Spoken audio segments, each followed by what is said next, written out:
I'm so sorry I've been gone for a little while, but I'm back. For those of you who don't know me, I'm Sophie, and this is Sophbox, where I share lots of things to do with keeping your mind healthy and your body and spirit too. Speaking of which, let me talk a little bit about why I've been gone, because I've learned a bunch of lessons about myself, about what I need, about what helps my moods. So I just thought I'd take this opportunity to share. So this break from YouTube wasn't planned or intentional, but it came about because of a combination of things. I was tired from a very busy few months. I went away a few times. So I was out of my normal routine. I lost my very good sleep routine that I had established from my sleep challenge, which if you haven't watched, please do watch. I will link it in now. I'd lost that because I'd gone back to working late shifts and all sorts of different times of shifts. And I was probably spending a little bit too much time on my own. I need human beings, otherwise I get sad. And also, it got unbelievably hot in Berlin. So all of these factors combined, I think, looking back, led to me feeling de-energized, lethargic, sad. So far, so normal, like we can all get like that. What I would have advised myself at the time would be to sit with that emotion, notice where it comes from, where you feel it. It's often in my chest. To open up physically around that and to breathe into it and to accept it being there. But of course, it's easier said than done. At the time, I knew I should accept it, but I went through several different stages of reaction, and one of them was non-acceptance. That included an intense feeling of agitation and frustration that I was feeling like this and that I wasn't producing any videos, and this YouTube stuff is really important to me. So I was sort of internally beating myself up. The thing that I know not to do, but it's so hard to reprogram that old habit. I was getting worked up about feeling sad and not being creative, but then I wasn't doing anything about it. So a very potent combination, which, you guessed it,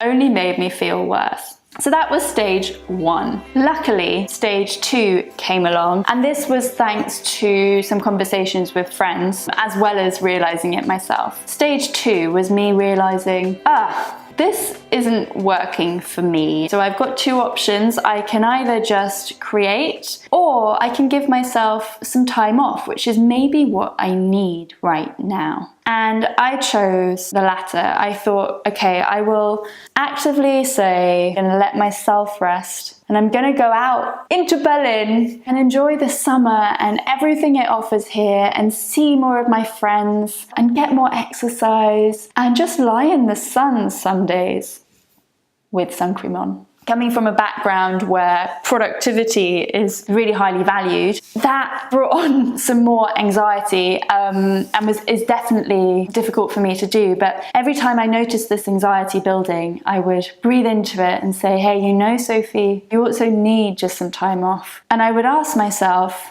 what's important to me? In the grand scheme of things, long term, not right now, what's important to me? How do I want to live my life? Do I want to be creating on my own, non-stop, perhaps at the expense of my relationships and at the expense of just enjoying the small things in life? Or do I want to give myself maybe a little bit more time to do those things? That was the conversation I was having with myself through this. I know how lucky I am to even be able to have the space to have this conversation with myself. You may well be in a very different position, but what I'm wanting to share with you is being kind to yourself is a journey. It is a lifelong undertaking. I forget to do it all the time, but it's always possible to catch yourself doing something that's not good for you.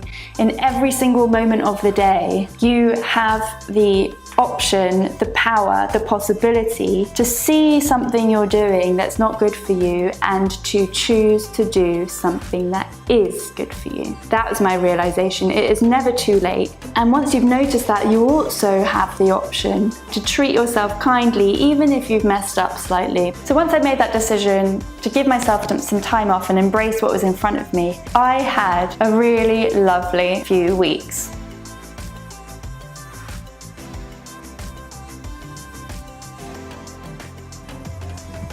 In these past few weeks of just saying I don't need to be productive, I feel like I've released some sort of noose that's been tied tightly around me with all my expectations of myself and how much I need to do in the day and what I need to achieve. I feel really silly explaining this in a video because for some of you it may be totally natural, but I don't think it's just me. I think it's the society that we've created, always on the go, always do, always strive for better.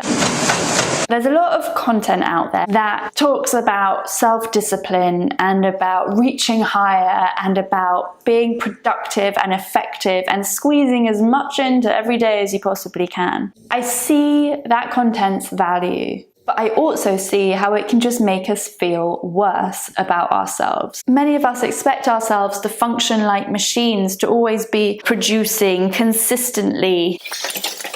But hey, even my computer needs a sleep if I leave it on too long. So having done this, taking some time off, the question came up for me: where are we trying to get to so quickly? What's the rush?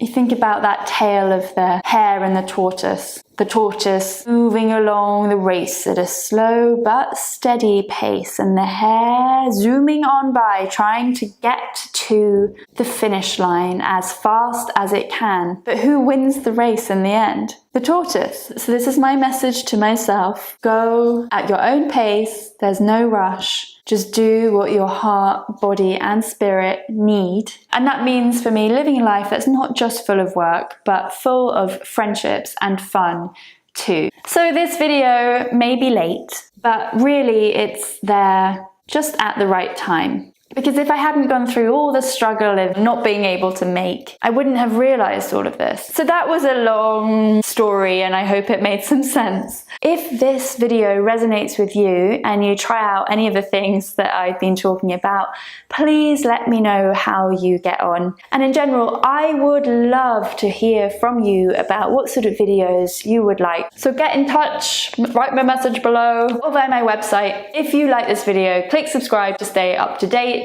Share with your mates, and I'll be back again sooner, I promise. Stay well until then. Bye.